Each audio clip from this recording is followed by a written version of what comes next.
Hi friends, ఈరోజు మా ఇంట్లో మిరియాల పొంగలి అది ఎలా చేసుకోవాలో చూద్దాం. దానికి ఏం కావాలో చూద్దాం. మిరియాలు, జీలకర్ర, అల్లం, కొత్తిమీర, కరివేపాకు, పెసరపప్పు, బియ్యం ఇవి రెండు ఒక హాఫ్ అన్ అవర్ ముందు నానబెట్టి బాగా నీట్గా కడిగి నీళ్ళన్నీ వంచేసాను. కుక్కర్ పెట్టి అందులో కొద్దిగా ఆయిల్ వేసుకోవాలి. ఆయిల్ హీట్ అయ్యాక జీలకర్ర, మిరియాలు వేసుకోవాలి. ఇలా ఇవి చిటపటలాడిన తర్వాత అల్లం వేసుకోవాలి. అల్లం, కరివేపాకు,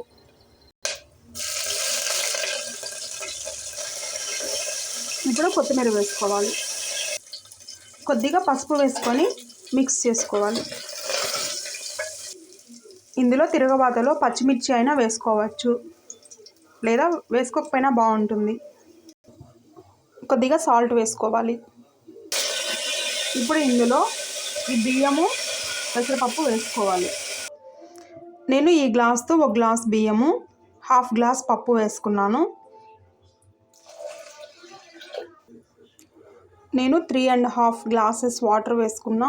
ఇప్పుడు ఇందులో ఒక 3 విజిల్స్ వరకు పెట్టుకుంటే బాగుంటుంది మెత్తగా.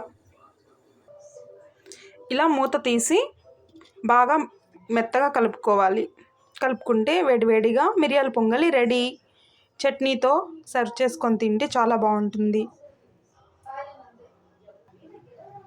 Bye friends.